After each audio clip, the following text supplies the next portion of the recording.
Welcome to Kingdom of Honor. I am your host, Zanman Shane Sabuni, along with my good buddy, the Honorable Jeff.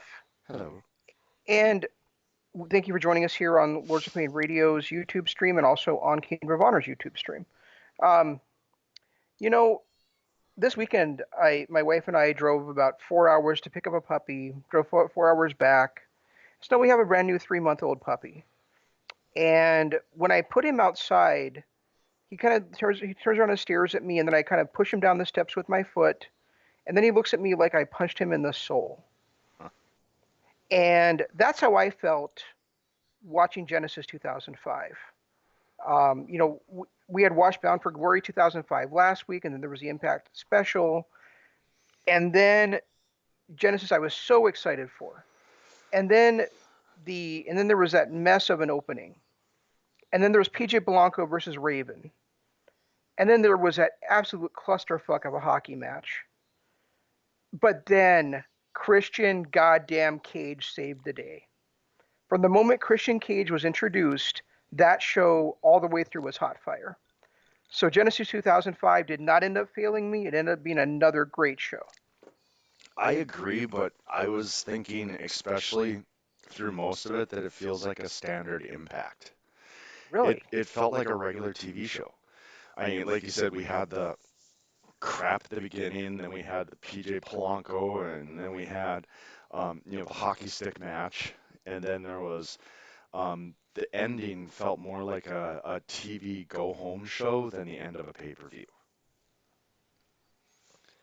And I think it was more about, introducing Christian Cage, but it just felt like something that maybe should have happened live on TV and not on something that somebody paid $50 for. That, Probably 30 at that time. yeah, but I mean, you kind of understand what I'm saying. It just I do. with the beat down by the heels, and then Christian comes in to save the day, and the swerve, and all that stuff. It felt more like a regular standard TV show that you would use to hype up the pay-per-view, not the actual pay-per-view itself. Yeah, it was a great way to pop the live crowd, but it probably would have been better for dramatic storytelling purposes that had not happened. If he had debuted the night before, on Impact, and cut that promo that he did, which by the way is still one of the best promos I've ever heard. Yep. But cut that promo that he did, and then made his decision and left kind of an open. That's the kind of drama you lead going into a pay-per-view to find out, oh my God, what's going to happen, with all this stuff. And now Christian Cage, he's aligned against them, and that's the kind of stuff you want to see going into a pay-per-view, not ending a pay-per-view. Yeah, agreed. Would you agree with me though that it feels like Christian's arrival just kind of um, energized the rest of the show the whole way through? Oh yeah, absolutely.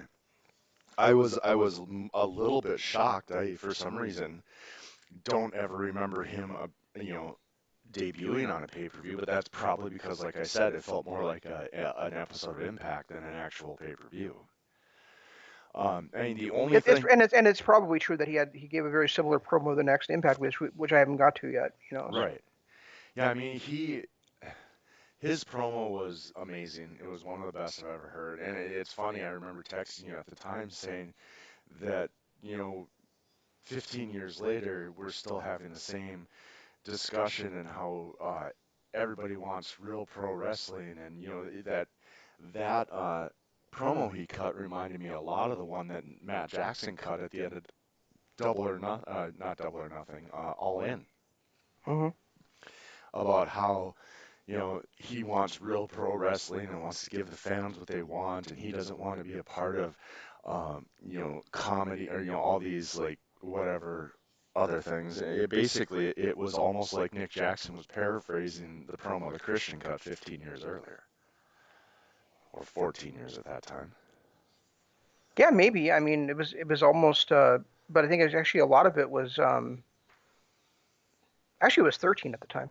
But anyway, Yeah, you're right. but actually, I think a lot of it was. I think the difference was that Christian was talking about a lot more seemed like directed more towards the talent, whereas whereas Jackson's promo was directed more towards the fans. Well, but he did. I mean, he did kind of bring out about how there was the talent, a bunch of old guys, and how the product is stale and seems directionless and all that stuff, which is what he was, part of in '98 and '99 once the NWO thing kind of ran its course.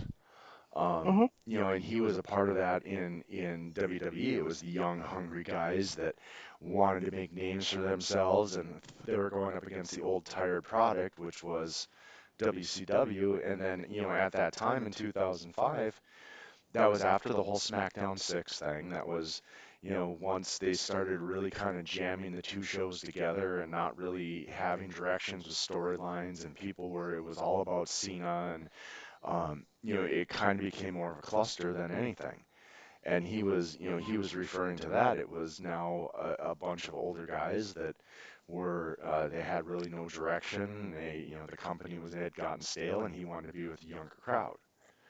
And I just think it's funny that 20 years later we're still hearing those same promos, and guess who's still on top? It's still the WWE on top. So it's kind of an interesting dynamic, and it's something that it shocked me when I heard the promo. It was like, God, this sounds so familiar. Oh yeah, we just went through this 2 years ago. Yeah, well, because it's still true. I mean, it's still true that the biggest wrestling company in the world is old and stale and has no new ideas. Well, and it's not just that. It's the biggest company in the world is a comedy act now. It's not even a wrestling show anymore. Well, If yeah, if Money in the Bank is anything to judge it on, it's just a comedy act now. It's not even fucking wrestling anymore. yeah, very true. Which is sad because they still have some of the top talent in the world. And some of our listeners might have seen that another LOP radio, or no, I'm sorry, another LOP columnist, a former LOP radio personality, Mazza, was doing a series, and he actually kind of interviewed me. We went back and forth about my career at LOP, and one of the last questions he asked me was, um, what was it? Name a time in pro wrestling you would go back to, or you would choose to relive um, in any one company. And I started off by saying, well, that's kind of the correct answer right now about just living wrestling is right now because Right. of all the choices that are open to you. But if I had to pick one company, I went through a list of honorable mentions first, but one of my honorable mentions was 1980s WWF, which I still think is better than anything else I've ever seen in the WWF or WWE. Yeah, I Um, mean, once about 91 is when it started to get stale and boring and old, and then it just never really recovered until about 97. yeah, in the Attitude Era, but I kind of lump all that together with WCW at the same time, because it's hard for me to separate what WWF was doing, what WCW was doing, because they were so dependent upon what each other were doing, and racing against each other that entire time. And there for a time too, they got so similar because once Bischoff and WCW started blurring the lines, then WWE jumped right on top of that and started doing it too. They just did it better. So you got, I mean, all credit where credit's due. They just did it better than WCW did at the time, and that's why they won the war. But Well, that's I just going to correct you slightly. They did it better than Turner did at the time because WCW was already because WCW was shackled and handcuffed by Turner's um, um, standards and practices. you can't even really say Turner Broadcasting. Yeah. Ted Turner was a huge fan of the product and just wanted pro wrestling. He didn't care. It was the Turner, especially once they sold merged with AOL, that they became really kind of a headache. Yeah, exactly. My answer to that question, by the way, was 2007 to 2009 Ring of Honor. So, See, which and I, which which which which which not surprise you at all because of my fandom for Nigel McGuinness's title reign. So, right, but to me, it's a toss. I didn't watch much of that, but '05 TNA, '05 to '07 TNA, yeah. I still think is some of the best I've ever seen. I loved the whole Attitude Era, not just WWE, but starting in '96 with WCW. and then everything that led into that, and then what came out of it up until probably about 2001, and then I would jump forward to Wrestle Kingdom 10, and ever since then. Yeah, I wish I was right. The NJPW was current day NJPW is definitely mine, and I would actually go back to Wrestle Kingdom 7 for that. But I wish I was a sophisticated enough and historical enough fan to say, hey, it was 1980, it was the 1990 AJPW, but I did not have Right. access to All Japan at that time, and I don't have their streaming service to go back and watch it now. So Now, and we watch so much wrestling, it'd be hard to go back and watch it now. Even now, during all this going on and no real live events and all that stuff, I'm still finding, we haven't seen NJPW in 4 months. Um, and yeah. even now, without having NJPW and Ring of Honor on the docket, I'm still struggling to find time to watch all the wrestling we want to watch.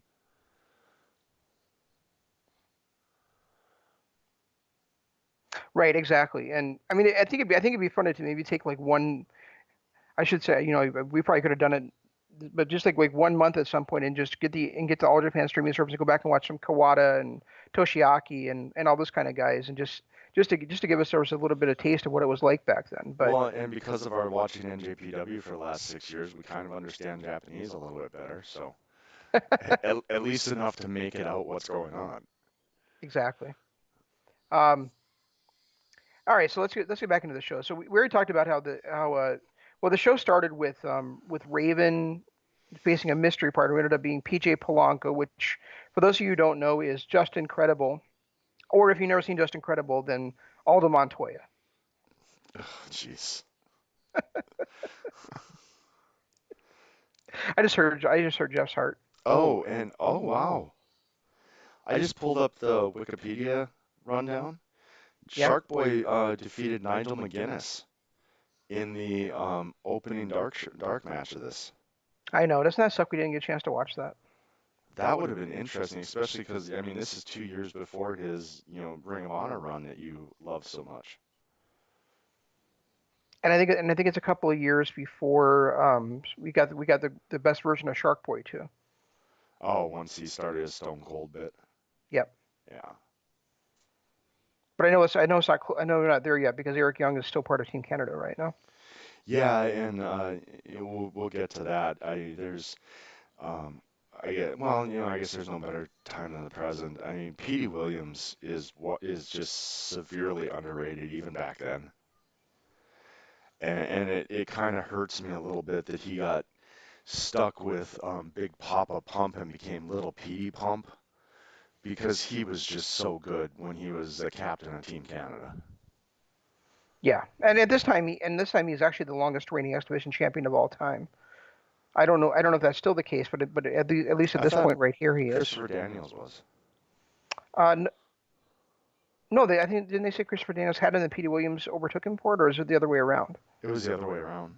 Oh, okay, my bad. All Yeah, right, because So Petey Williams has no claim to fame now at this point, then.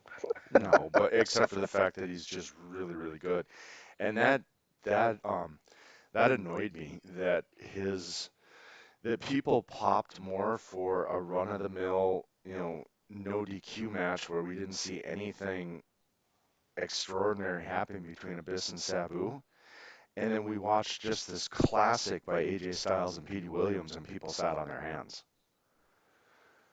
It Yeah, annoyed me a little bit because it was such great storytelling. The move sets were, I mean, it wasn't what you would come to expect from AJ later on. It was legitimate storytelling.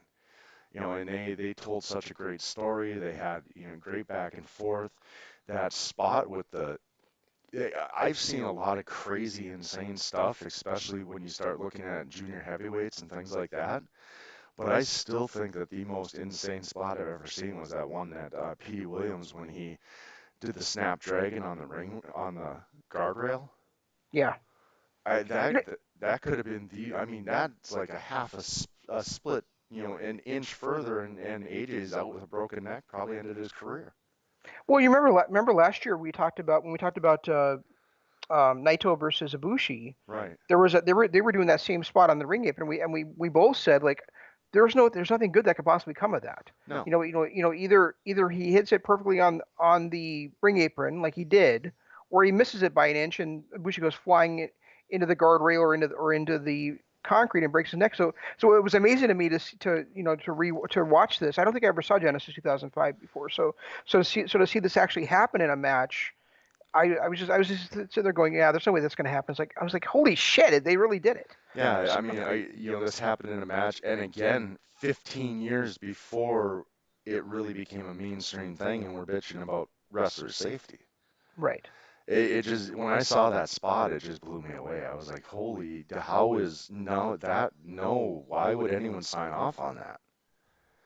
Yeah, and you're so right about Petey Williams being a lot better than he's given credit for. I mean, and Don West kind of had to scream that during this match, like, Petey Williams is more than just a Canadian destroyer. Right. He's an outstanding wrestler in his own right. But I do think that's what Williams is remembered for the most part, and rightfully so. I mean, inventing the flip pile driver, um, but I mean, it's too bad that it's kind of overtaken his entire legacy. That's all people remember him for, really. Well, and I think, I mean, when you look at it, probably 3 years from now, Team Canada breaks up, and he takes kind of a hiatus away from TNA, and then he comes back as Scott Steiner's understudy, and that's basically the rest of his career is as Scott Steiner's understudy. He doesn't really get to shine on his own after Team Canada breaks up. Right. Which, I mean, some of that could be on the fact that, he left at just the wrong time, and when he came back, Bischoff and Hogan didn't know what to do, so they put him with Steiner.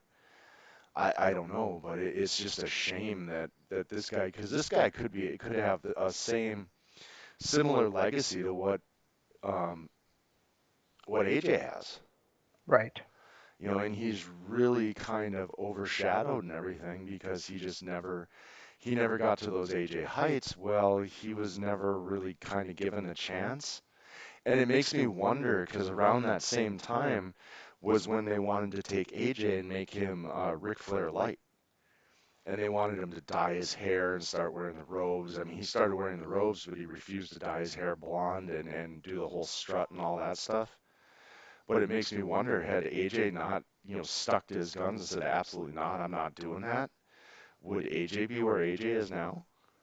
He did frost his hair, didn't he? No, he I thought didn't. he I He thought he wouldn't do did. any of it. Okay. He had an interview where they that was one thing that they wanted to do, and he refused to, and because he had some clause in his contract, he was able to say no. Gotcha. But they wanted to make him Ric Flair light there for a while. And I just wonder, where would AJ be now had he done that in 2011? Excellent question. But he didn't, and we're thankful for it. Thank God. And I was amazed. Like I actually texted you that this last week, and you never responded to it. I'm not sure if you got busy or what, but I was amazed. Like I was looking through the NA and TNA World Title history just to look at AJ Styles' accomplishments, and he has actually won his last NWA World Heavyweight Championship before we started watching it Bound for Glory last week, which was October of 2005. He will not hold the TNA World Title for the first time until October of 2009.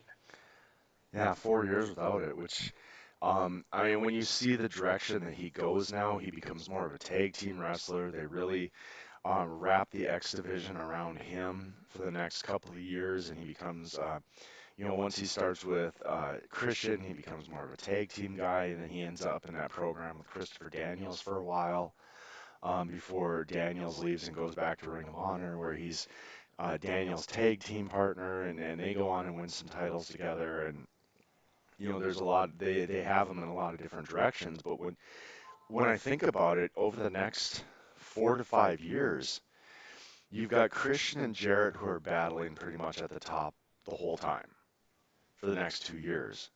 And then the second Christian leaves, Kurt Angle basically comes in. It's almost like a passing of the torch because I don't think Angle's there long before he starts up the main event Mafia.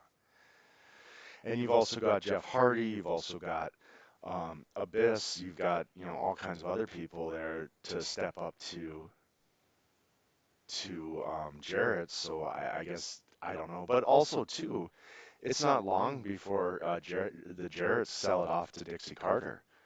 And once she does that, it becomes all about WWF rejects. Yeah, AJ Styles is this kind of guy that I think Hogan would never want to push. No, So no. and then after he loses that title to Rob Van Dam, then he doesn't get it back again until 2013. So he's actually only a two-time TNA World Champion. Which is funny because he's probably the best. Well, no, because his title reigns weren't really that great. No, I mean, I guess I can take some solace in the fact that they didn't really push the X division as being lesser than the title division at this time. No. So him being the top star of the X division was equivalent really to Jarrett being the top star in the heavyweight division. It's just that they usually had the heavyweight stuff go on last. Well, and there was a time from '07 to '09 too, where the X division was the hottest division on the planet. Right. That was the best wrestling on the planet was watching the X division. So, it's not Well, surprising. it was for the most part on this card too. Yeah, it really was. That four-way elimination match was amazing, or that four-man elimination match was amazing, and the championship match was as well. Right. It was weird seeing the greatest man that ever lived bow out so quickly like that, though. It was. I agree. And But you know what? And maybe it's just me being such a big ROH fan, but it's always special for me to see Austin Aries and Samoa Joe in the ring together. Yeah, it was kind of it took me a second to understand what TNA said too when he called it the forearm because I was waiting to hear the five arm. Yeah. So when he called it the forearm, I was like, wait, no, you got that wrong. It just isn't the five arm yet, is all. Yeah, no. Um, that 6-man tag team hockey street fight, was it just me or was that a complete fucking mess? That hockey stick thing? Yeah. That was more just to get Kip James over than anything. I know. I feel that's how I feel too because like the rules for the fight were ridiculous. With the sticks was ridiculous, and then every time one of the sticks got caught in the ring, somebody would drop it, and it would end up in Three Live Crew's corner. It was just. And then it was like, I mean, one of the stipulations, if I was hearing it right, was you have to climb it to use it, and only the person that's legal can use it. Only person with legal can climb it and use it. Yep. Right. So by my understandings, nobody else should have been able to touch it, except for the guy who climbed up and got it. So, every time that it got, like when Conan came running in with his shoe on the tip of it, which by the way, that was stupid. It's like anybody with any common sense is going to realize that a stick poking you is going to hurt more than a 13-inch shoe. But regardless, that by their stipulation alone, that never should have happened. He never should have been able to use that. It should have only been Eric Young that was allowed to use it. Yeah, exactly. Until somebody else went up. Otherwise, why the hell have 6 sticks up there?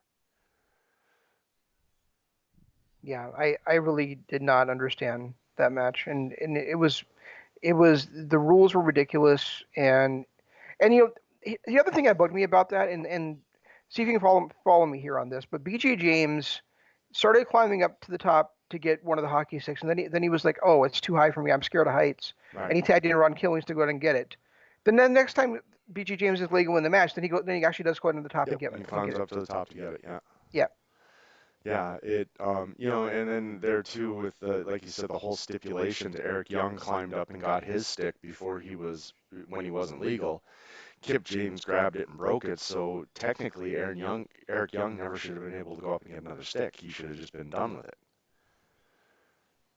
It was a poorly done stipulation that just really didn't make much sense, and they didn't really do it correct or right, and I don't know. I was just annoyed by the whole match.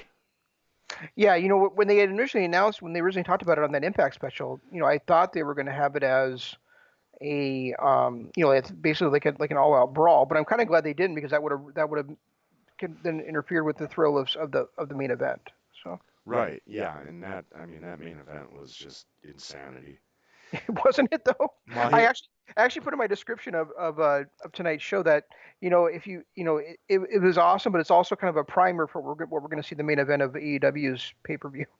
Well, it was funny because I think I put in my description, and this it makes it funny because we weren't even talking about it, but that was I put in my description that and an insane main event. Yeah. My only issue with the main event was, and it's one of those that I've always really kind of been bothered by, is that if you're going to have a no DQ match, announce it as a no DQ match. If you're going to have a, all out brawl like that where anything goes, announce it as that. Don't just go to the ring, announcing, hey, this is a six-man tag match, and then all hell breaks loose and you just let it go. Well, I think it's fine when they set it up the way they did, and then with them saying the referees giving them a lot of discretion. A lot of discretion? Yeah. Was there any discretion? There was no discretion. I mean, there was from the start. They rang the bell. I mean, that's one of the things as being a wrestling fan. That's one thing is that you ring the bells when both competitors are in the ring ready to go. You had three guys that were spread out across the stadium, and they just rang the bell. They're like, ah, fuck it, let's do it. Yeah. But you know what? It did play to the strength of all the competitors in it too. Oh, it did. I think Jarrett is better in a street fight situation at this point in his career. I mean, you and I talked about last week of how great he was as in USW and world class, but really, ever since at least like 98, he's been better. He was better in a hardcore environment than he was in an actual wrestling match. And then Team 3D, of course, was always better in that environment as well. So I think at least half of the people in here are Well, and better in the Rhino, environment they were in. and Rhino too. At that point in his career was still a better extreme wrestler than and but then I mean when you looked at the one thing that I loved most about this match is not only did both Team 3D and AMW get in their finishers, but all six individual wrestlers got in their finishers. That's right, they did, didn't they? Yep, all six of them did, including we had and I can't think of the name of them, but Devon hit his, both Storm. Well, I guess Devon's a saving grace. yeah, but I guess Chris Harris didn't hit his, but he came, he at least had it set up and almost hit it. Yeah, that's true. They did hit the death sentence. Yeah. So So I mean, but every single wrestler got a chance to display not only their tag team finishers, but their actual finishers, which was something you don't normally see in a match like this. yeah, and I loved that spot with that spot at the entrance where where Rhino hit the Rhino driver, and then he's setting up the table to plow Jarrett through it with the gore, and then Storm interferes and hits him with the last call. I know it wasn't called the last call at the time, but he hits him with the super kick.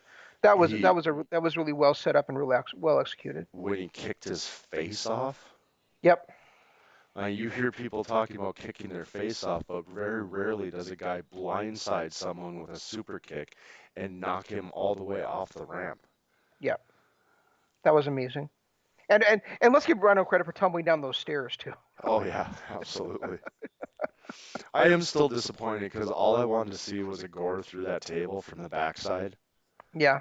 Especially after they showed us that shot of the table set up like that, that's all I wanted to see was them get a shot of Jarrett going through the table from behind. Yeah. I mean, even if they'd like reset it up and had Storm be the one to go through it, would have been great. But Anybody go through it. All I wanted to see was somebody go through it from, from inside the tunnel. I agree. That would have been awesome. Maybe we do get that payoff somewhere down the line. I don't remember. Hopefully. Hopefully we do. But yeah, I mean, all in all, it wasn't as great as the last pay-per-view. They did. I mean, they did have a running story throughout the whole thing with the Christian Cage and the debut of somebody, and then to have Christian debut in like the middle of the card, so then there was questions on everything going through the rest of the card. It worked. It kind of kept the same formula, just not as well as it was done on Bound for Glory. Exactly. Yeah, I mean, Bound for Glory. I mean, we can't expect every show to be Bound for Glory because then every show would be the greatest of all time, Right. and then nothing would be the greatest of all time. So Exactly. Exactly. Which is the danger you get into when you start giving people 6 and 6.5 star matches. At that point, let's just when that's, but that is one of yeah, the but even you have started saying that's a 5+ star match. yeah, and say I guess I'm okay more so with that than saying that's the greatest match of all time because forever, Steamboat and Flair or Steamboat and Savage was the greatest match of all time, and then it was Steamboat and Flair, and then it was eventually you can't keep having the greatest match of all time. It just say that match was phenomenal. Now, saying that's the greatest tag team match I've ever seen, that's one thing. But calling it the greatest of all time just is like a slippery slope. Yeah, I guess, but I mean, I get that's it's always the same thing. I mean, it's always, and yeah, I mean, you're always gonna have recency bias too. But I mean, Right. but I still feel, but I do really do feel like the Young Bucks versus Hangman and Omega was the greatest tag team match I've ever seen. So Yeah, I'll agree. It was the best I've ever seen too, and it is tough because it wasn't that long ago we were saying Golden Lovers versus Ishii and Okada was the greatest tag team match we'd ever seen. And then it was the Golden Lovers versus the Bucks that was the greatest tag team we'd ever seen. But I guess I know, I we agree. I mean, those are still, in my opinion, the three top regular tag team matches I've ever seen. But when you say it's the greatest match you've ever seen, then yeah, that's fine because yeah, it's okay. It's the greatest match in your opinion, and like we've always said, wrestling is opinion. Yeah, I personally am not a huge fan of Sasha Banks, but I know some people that are. And that's their choice. right. I mean, Personally, I'm a Shayna Baszler fan. oh, not me. I hate that chick. Yeah.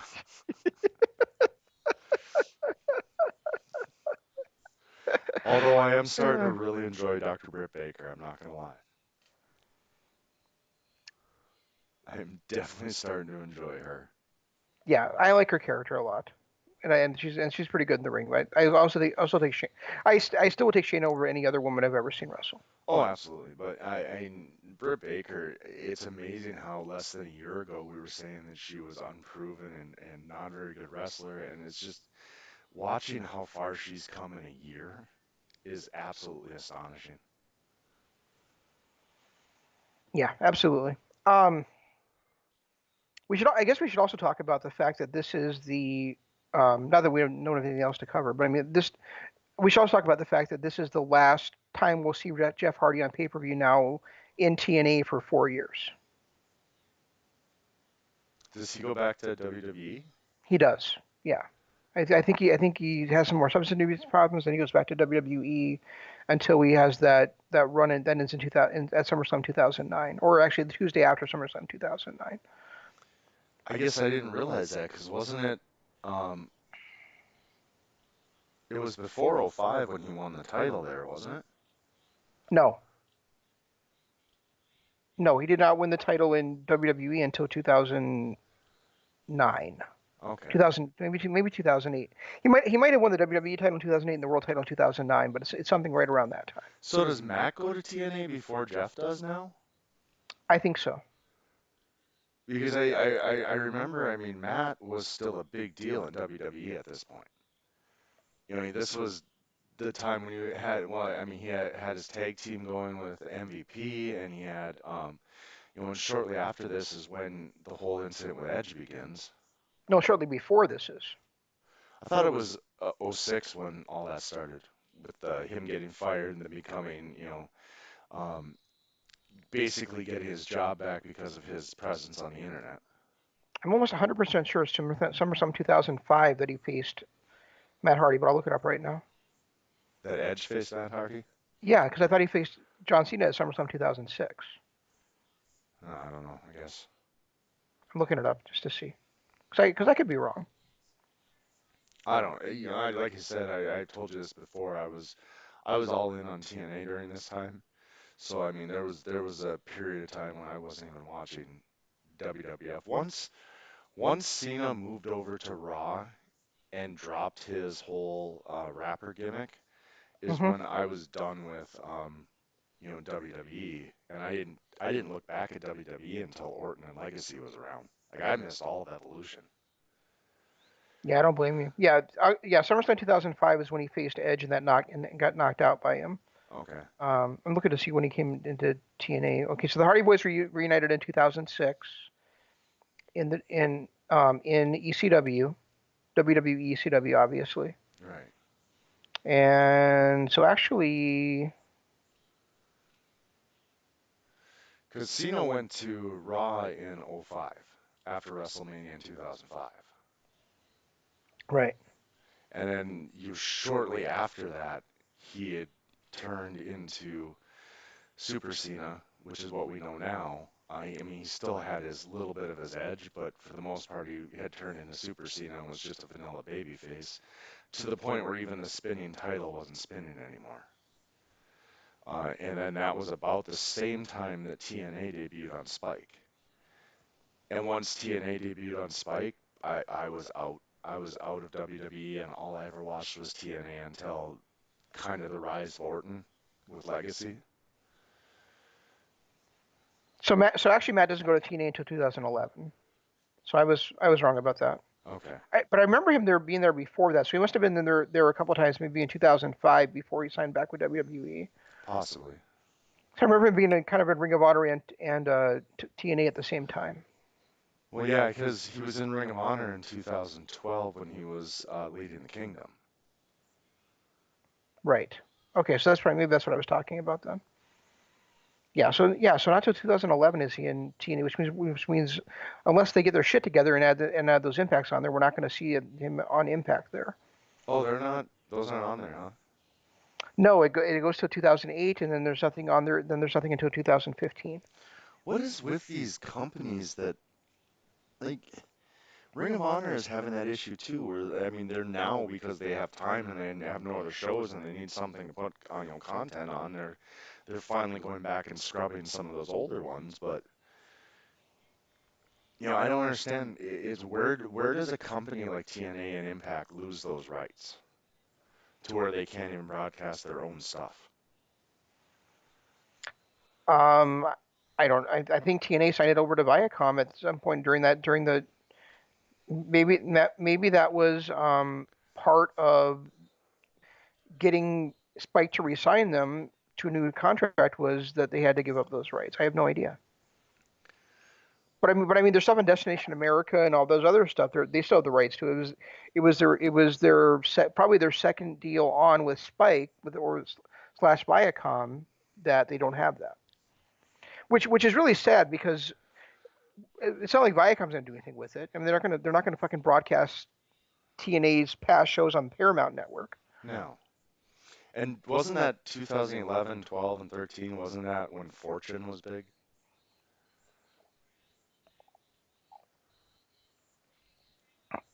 That sounds right. So, I mean, you're literally missing out on one of the biggest factions in the history of the company.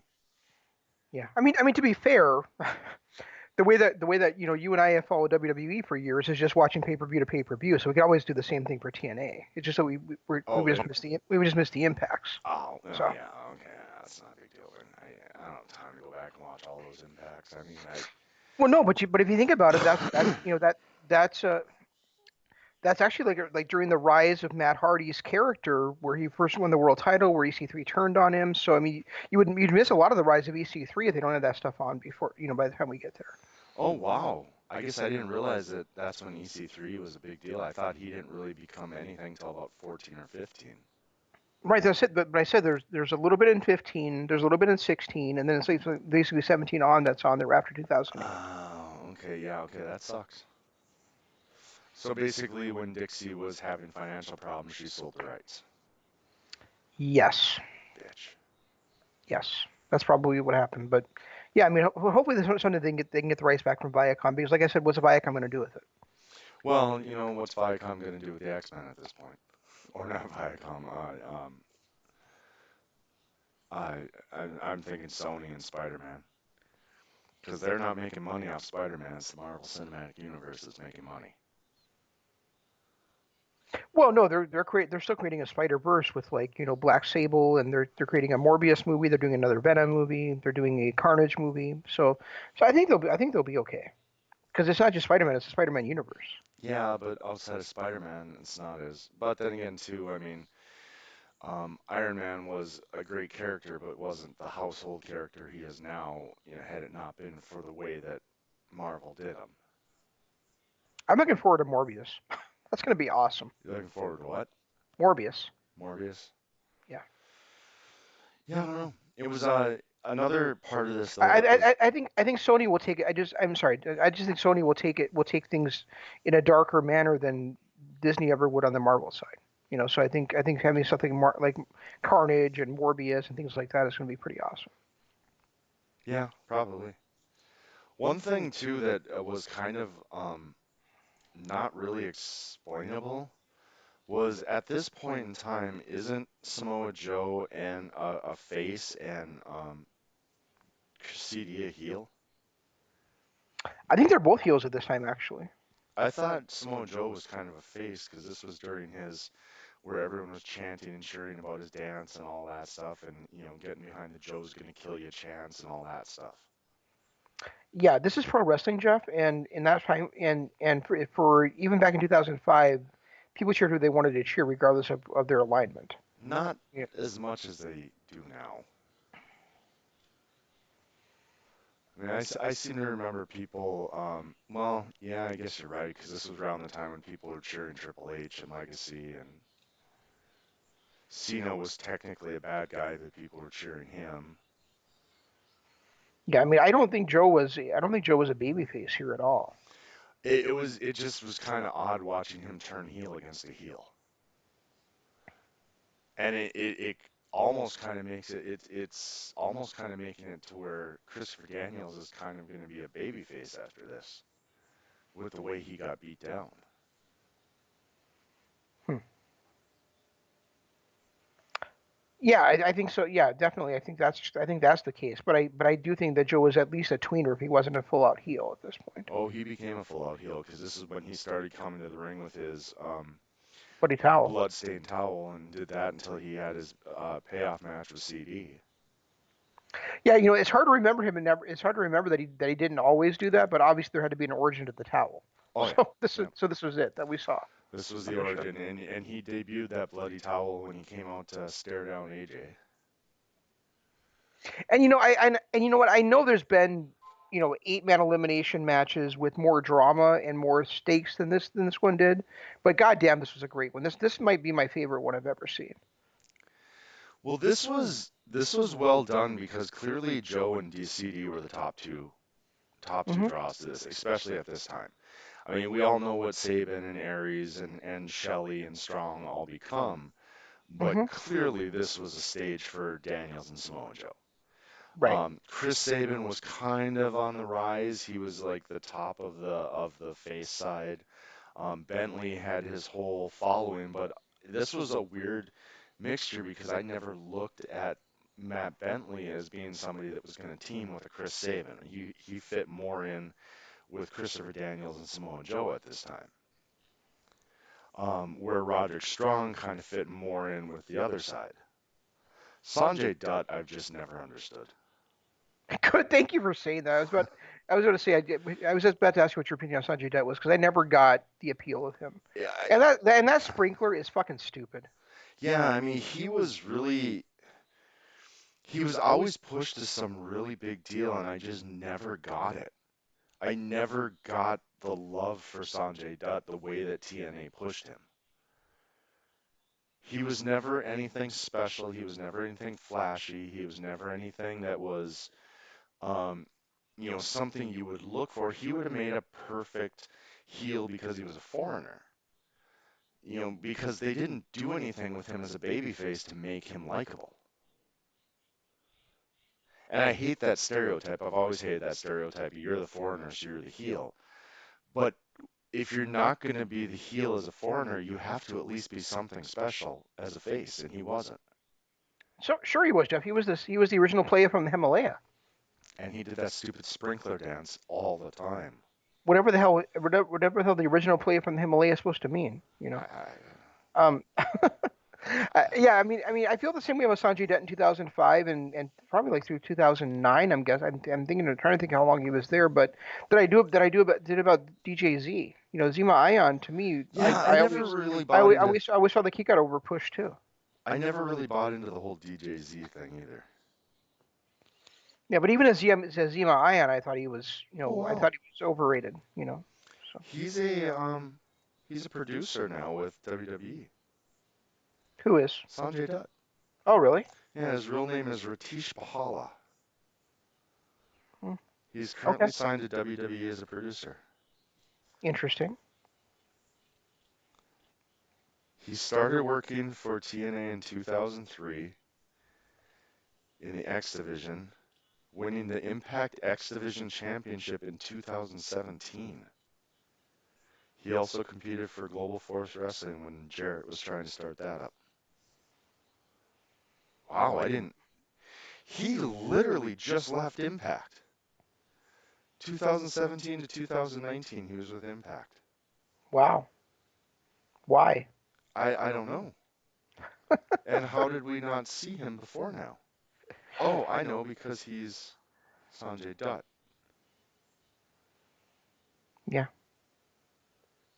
But yeah, he's a producer at WWE now, so there's that. And Sabu, it's weird to hear or for us to say this because when we're doing our legacy thing, and the Extreme series that we're doing on ECW, we've been praising Sabu for his just his character and the fact that he's really living that homicidal, so suicidal character, and he'll do anything to win. Now at this point in his career in TNA, he's more of just a joke. Yeah. He And how bizarre was it to hear him yell at the cameraman, "Get the fuck out of the way." in I mean, I, I mean, in I'm perfect English. pretty. I know that the guy's from Detroit, Michigan, but, No, but I mean, he's that's from not New what his York. character was supposed to be. He's from New York, No, he's from no. Nope, Staten Island, New York. I'm looking at it right now. Oh, okay. I thought he was from Yeah, Michigan. Okay. born December 12th in Staten Island, New York. Hey, he was born on my birthday. Happy birthday to you, Jeff. We're birthday buddies. Cool. But he was born he used to go by the name Terry Snuka. The point is, he was supposed to be playing an Indian guy that didn't know how to speak English, and then he yells, "Get the fuck out of the way" to the cameraman. Yeah, yeah, in perfect English, and it was like, oh wow, way to break the fifth wall there, guys. That's not even the fourth wall. We're fifth wall breaking here. Yeah, crazy. But he just I don't know. By this point in his career, it's not a shock to see thumbtacks and to see the barbed wire bats and stuff like that. And the storyline with Abyss being afraid of barbed wire. Seriously? Aren't you? No, not to the point where I'm gonna cower and hide behind my manager because somebody says the word barbed wire. It does that. I mean, I don't know. Have you seen that movie? It's pretty bad. well, no, it was great. That first 10 minutes. Oh my, Pamela Anderson. Hoofda. That's how long you lasted? Was 10 minutes, huh? Yeah, it's after that I was sleeping.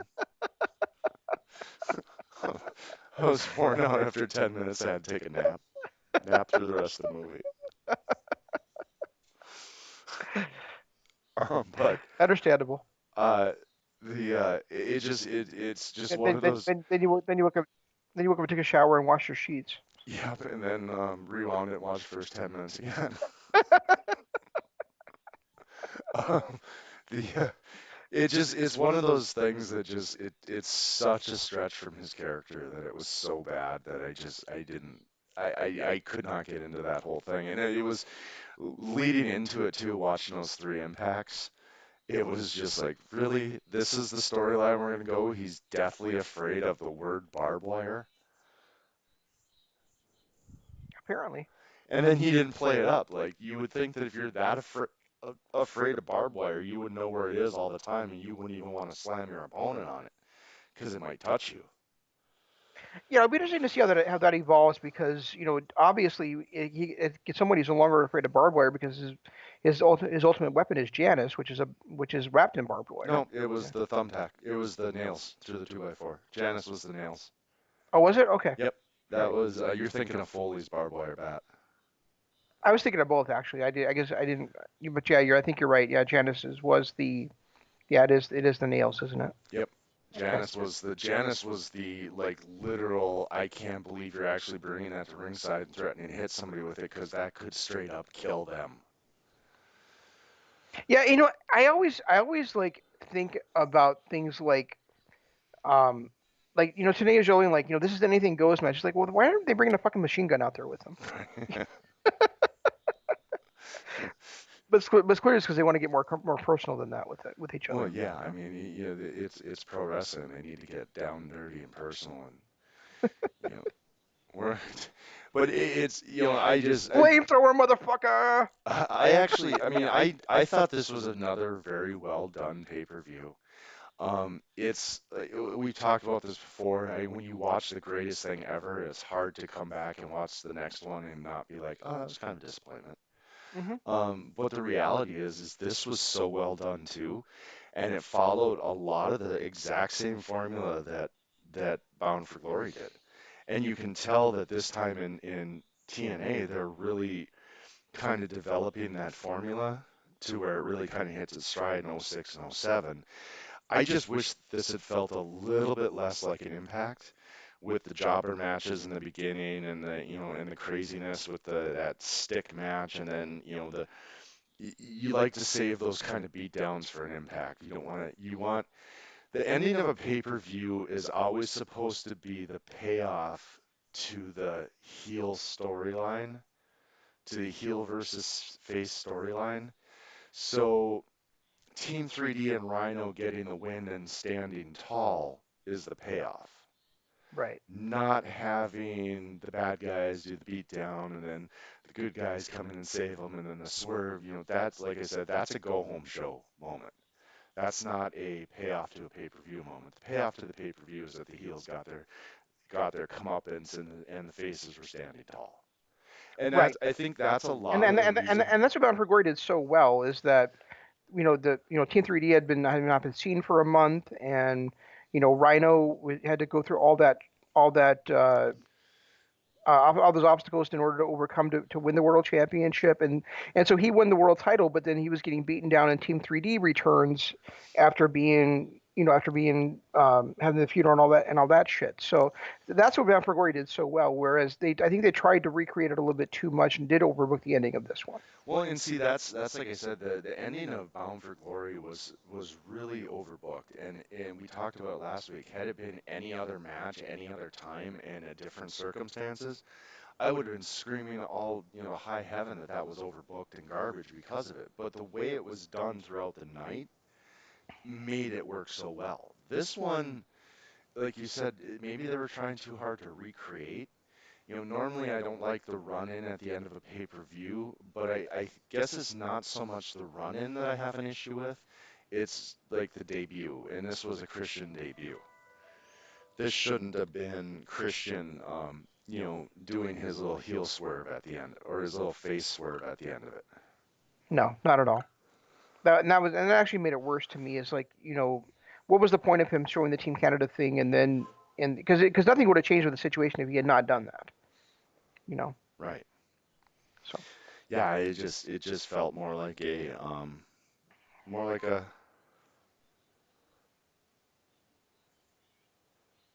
an impact.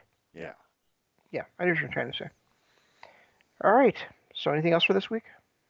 No, actually, you know what? I'm done. Okay.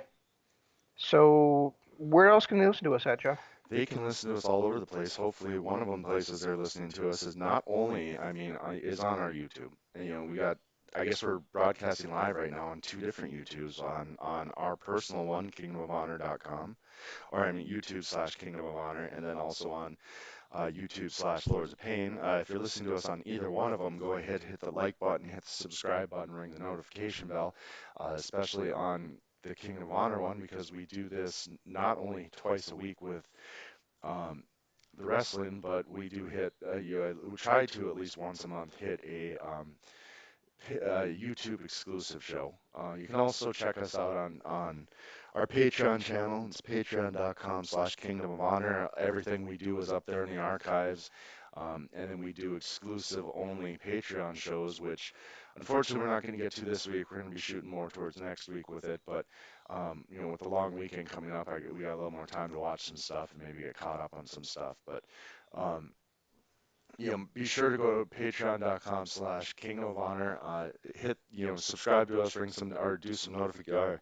Oh my God, I can't even talk.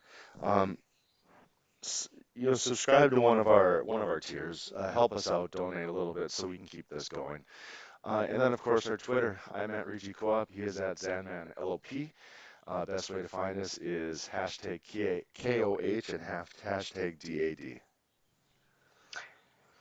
And stay tuned to all the other content here on LOP Radio. Tomorrow night we'll be back with you with Dynamite After Dark, right after Dynamite goes off the air. And next week we're actually going to do to go to talk about Dynamite while Dynamite is airing, and then also talk about Double or Nothing at the same time. So yeah, and to be honest, these headphones haven't been a complete detriment like I thought they would be. So since my new ones aren't going to be in yet, that shouldn't be an issue. So, all right, yeah. good, cool. So we're doing. What are we doing next week? We're doing Final Battle, or no, not Final Battle. What do they call it? Their Final Resolution. Yeah, Final Resolution 2005. Yep. And with this long weekend, Or is it Turning Point? It might be Turning Point. I don't remember. Whatever the final one of 2005 was. And who knows? With the weekend I've got here, I got a nice long weekend, 4-day weekend. I will be kid free, so I might actually get Lock and Key and done this weekend if you want to do that on Monday as well.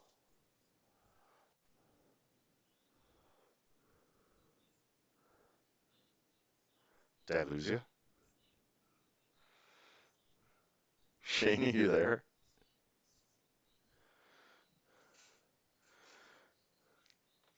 I think I might have lost Shane.